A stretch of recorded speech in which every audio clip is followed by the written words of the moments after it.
I paid off my dream car. OMG. It was one of my goals for 2024, and I got it done first thing, mostly because I was so close to being done with the loan. I had about a year and a half left, and because I wanted to add my car payment back into my budget for 2024. So I got it done. In this episode, I'm sharing how I was able to purchase my dream car, the Lexus RX350, brand new, and pay it off early. I also want to give you a little bit of background on my history with cars and car payments. So I think a great place to start in this episode is the history I've had with cars over the years.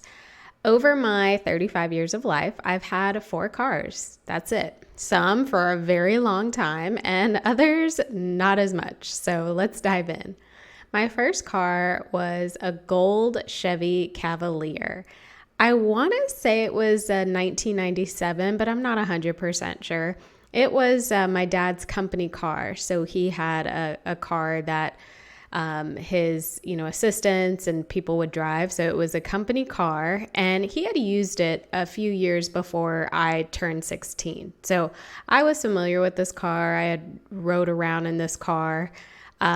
I don't know if his plan was eventually for it to become my first car. I wish I could ask him, but I don't know. Maybe it was. Part of me feels like it was. He was always strategic in that way. But anyways, when the time came for me to start learning how to drive, it was decided that that would be my car. The plan was for me to get it on my 16th birthday. But my dad was cool, and he let me drive it a few days before I turned 16. So just a little bit of background. I have a September birthday. I'm September 2nd. So the school years, typically, if you're after a specific date in September, you are moving back a grade. But I think I had just missed the cutoff. So school started in August. I was 15, and I would be turning 16 in September. So school started maybe a week or two before my birthday, and so my dad let me drive the car to school. I was going to turn 16 soon, so his thought process was like, go ahead. But funny story, one day while I had driven the car to school before I turned 16, my mom came home from work early, and that rarely ever happened. She never left work early. But of course, on this one specific day when I was illegally driving this car, she came home, saw it wasn't in the driveway, and needless to say, I couldn't drive it until I turned 16. I think my dad and I both got in trouble. I don't know the conversation they had, but I definitely wasn't driving that car again until I turned 16. So fortunately, I didn't have to wait that long before turning 16 and getting the car. But within the first 2 weeks of me having that car, I got a ticket for running a red light. And I vividly remember this. I had my friend Coco, actually, she was on the podcast a couple episodes ago. She was in the car with me, and we were turning left, and I was just zooming past it. I ran, it was yellow and turned red as I was making the turn, and there was a cop right there, and he pulled me over. I got my first ticket. And then maybe 10 days later, I got into a little fender bender at school. Now, this was my first lesson in car insurance. Never admit you're guilty. The facts will prove it. If you're guilty, the facts are going to prove that you're guilty. But I made their work easy, and my dad's deductible went up because when I hit this person's car as like a scratch, I said, oh my gosh, I'm so sorry. It was all my fault. And, I felt remorse, and it came out, and insurance was called, and my dad called me screaming, you never admit you're guilty. My deductible went up because of this. And I'm pretty sure that I didn't have the car for a couple weeks after that. It was a little bit of punishment. I can still hear the anger in his voice. Well, I think I've talked about this on the podcast before, but I'm a firm believer in signs. You get signs from the universe. If you're heading down a path you shouldn't be heading down, or vice versa. But if you ignore the signs, they keep getting bigger and bigger and bigger until you're forced to face whatever it is. So my first sign was that ticket. My second sign was that fender bender. And then finally, within 3 months of having the car, I totaled it. It was so stupid. Looking back, it was so stupid. But a friend and I were at Hooters. It was a school night. It wasn't super late, but we were at Hooters and we had some friends come join us. They were on the basketball team. And as we left Hooters, we were driving like side by side to each other in the lanes, and they were like speeding up a little bit, and then I would speed up a little bit, and it was almost like we were kind of racing. Well, when the time it came to like slow down, I didn't, and I was in a turn lane, and so I turned right, going at a very, very fast pace, and totally just crashed the car. Airbags went off. I remember it, like I see it in my head. You know, we hit a median and there were all these rocks and everything, and it was so bad. The ambulance had to be called. I remember I called my dad in the middle of the night saying, "Dad, you know, I'm in an accident," and he freaked out. He was so concerned until he got there, saw that I was okay. We went to the hospital. And then he started seeing red. Like once everybody was okay and he realized this was just, you know, teenagers being stupid, he started seeing red. And oh my gosh, later he told me that was probably one of the biggest disappointments in me that he had. And that hurt. And I get it. I was reckless and silly, and I put my life in danger, my friend's life in danger, somebody else's life in danger. Like imagine if we hit someone. Just thinking about it kind of freaks me out. But anyways, the car was totaled, and naive little me thinks that I would be getting another car after that. Like, surely I had a job. I had to get to school. Like, of course I would get another car. Well, I was wrong. I was going to have to pay for my next car on my own. That was the arrangement. I had gotten this free car and I totally abused it. And since I had a job, you know, I could save up, but so embarrassing. I had to get dropped off and picked up for work. My mom or dad would drop me off and my mom or dad would pick me up. And I had a boyfriend in high school, so he drove me to school and home every day, or I would just walk. But yeah, that was probably my life, you know, the second half of junior year and just about most of almost a couple months into senior year. But that was my first experience with the car. So not a good one, but a lot of lessons learned early on. My second car, so the summer before senior year, I went car shopping. So I had saved up money, you know, my dad was going to match my down payment. So I was ready to finally like take on a new car. And we went car shopping, ended up getting a used Dodge Stratus. It was previously a rental car, so it didn't have that many miles on it, which was nice. And we got the car and I got a loan. So the loan was in my name. This was my first experience with a car loan. I think the car payment was less than $250 every month. It was definitely affordable. And I wrote the check every month and I mailed it off. I actually loved this car. For Christmas, I had a sound system installed in it, and it was like a radio with a visual of like a downtown skyline. I thought it was the coolest thing, and it, you know, not really. But better believe no accidents, no tickets in this car. And I guess it's different when you have to pay for it yourself and you earn it yourself. So I had that car the rest of my senior year. As a high school graduation gift, my mom paid off the remaining loan balance. And I remember her thinking she thought it was going to be less than what it actually was, but she still paid it off. So what a gem she was. I got to drive the car all summer before moving to California for college. I thought I would get to take the car. Once again, I was wrong and naive. And the car ended up actually being a hand-me-down to my brother, who was a couple grades below me. And so he would be getting his license before my freshman year in college ended. So the car stayed at home, and that would be his car. I had no car my first year of college in LA.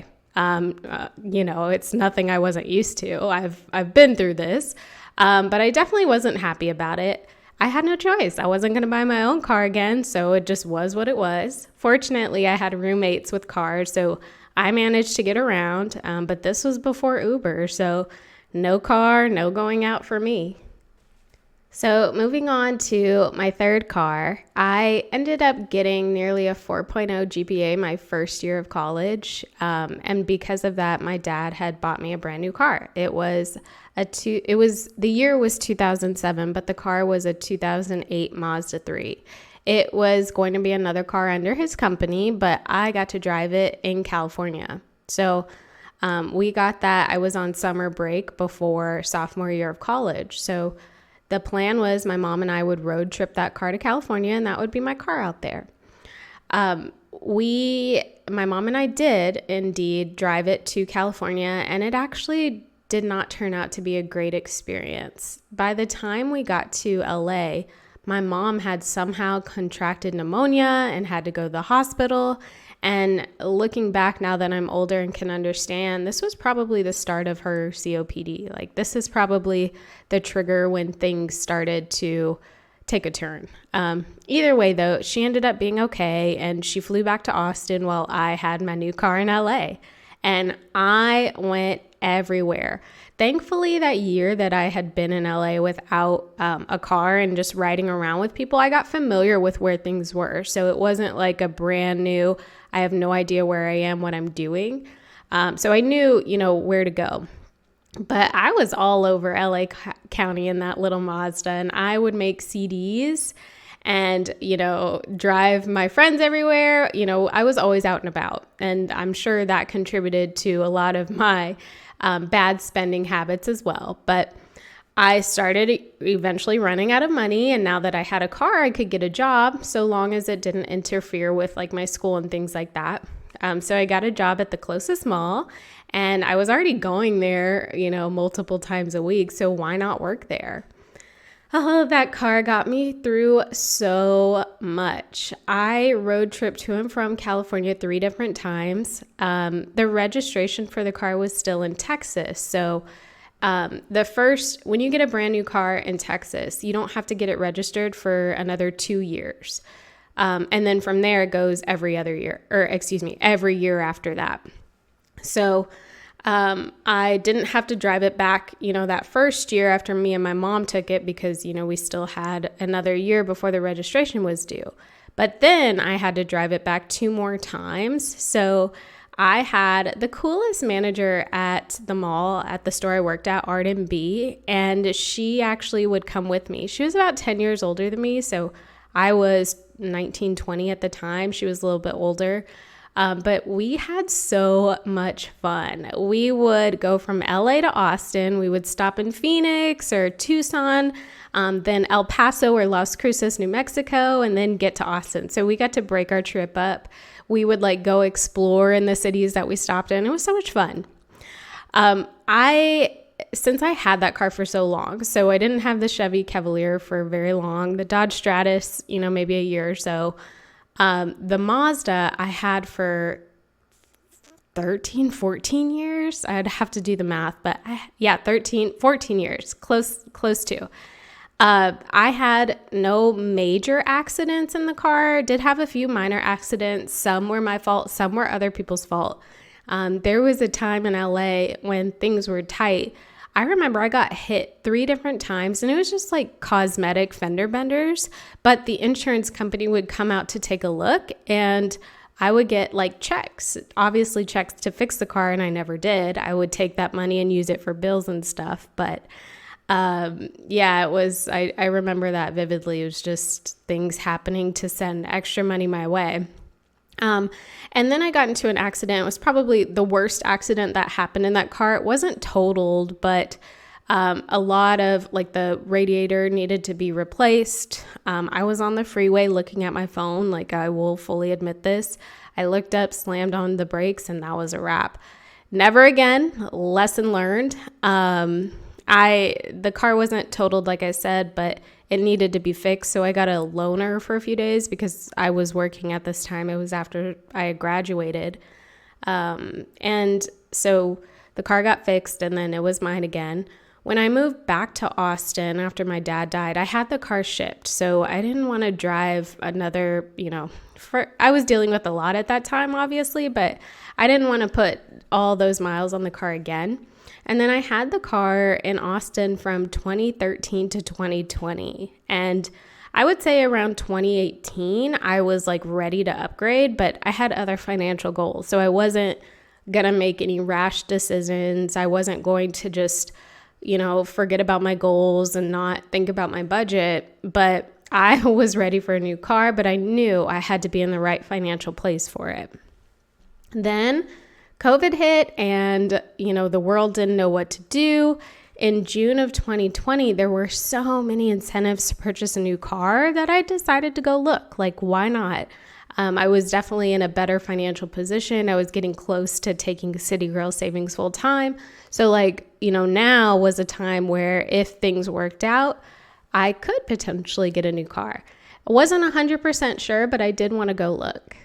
And that's what led me to my fourth final dream car.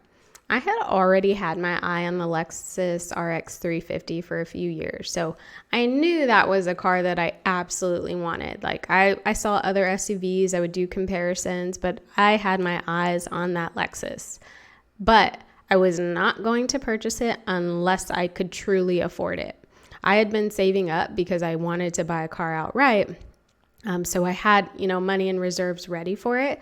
I went to the dealership and of course I fell in love. Like I knew I loved this car and being in it, getting to test drive it, they let me do it all by myself too. Like nobody was in the car with me and it just, I was in love. That was it. I was sold. I had no debt. I had an 800 plus credit score. I had a savings, I had a stable job. So I know I was like the perfect candidate for them. I ended up getting approved for 0 down, 0% interest on a 5-year term. It was a $55,000 loan and the monthly payments would be $946.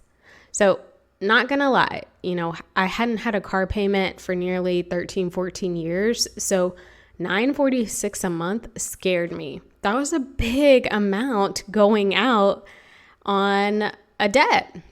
And it's not like, it's something that, if I skip a payment, I'll be fine. No, I can't skip a payment. This is something that I have to commit to.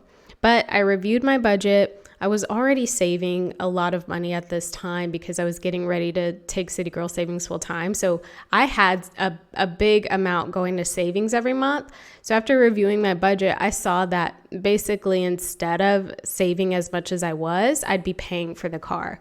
And I was okay with that. So I went for it. And by the end of June 2020, I had my brand new 2020 Lexus RX350, black with gray interior.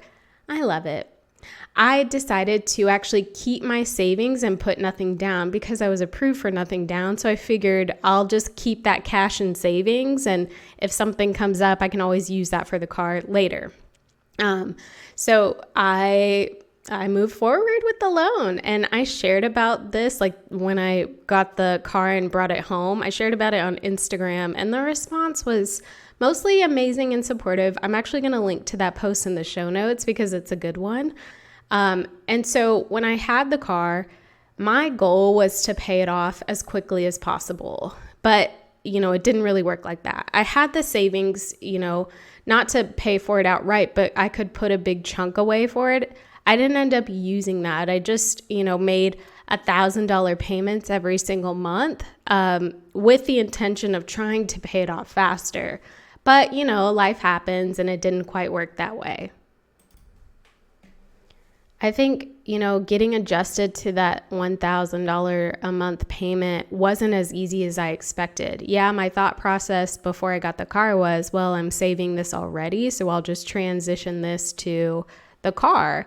And since my goal around that time was leaving corporate to run City Girl Savings full time, I took the leap in May of 2021, but I didn't want to use any of my savings to pay the car off or to pay for anything really until I knew I was stable. Making that leap, if you will, I wanted to just be as conservative as possible. I wanted to hold on to all of my money as much as I possibly could in case worst case scenario happened. I didn't know, but it turned out to be a good move. 2022 was a good year in business, but I was still hesitant to use my savings. I was not saving nearly as much as I was when I was working in corporate. All of my bills are paid. The car was paid. Like everything was fine. I wasn't 100% comfortable. And then 2023, the focus was on my mom. So the business revenue took a dip.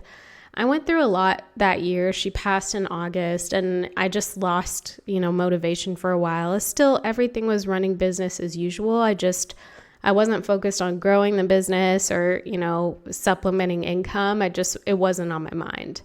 But I did decide that I wanted to start 2024 with a new zest and a new zeal for life and City Girl savings. And I knew that the $1,000 a month that I was putting towards my car, being able to save that and put it back in my budget was going to be huge. So I decided to pay off the remaining $16,000 that was left on the car from my savings that I had originally had way back when, and I've never looked back. And now I have my dream car fully paid off with less than 26,000 miles on it. I plan to ride that car out for a long time, and I definitely prefer life with no car payment. I've experienced having a car with no car payments and having a car with car payments, and life is much better when you don't have those car payments. If you are looking to get your dream car, or any car for that matter, it all starts with your budget. Make sure you have savings, make sure you have room for the payment, and then take the leap. Being scared, especially when you're prepared, just robs you of the joy of making and succeeding with the big decision. I hope my story inspires you, and I want you to know you got this.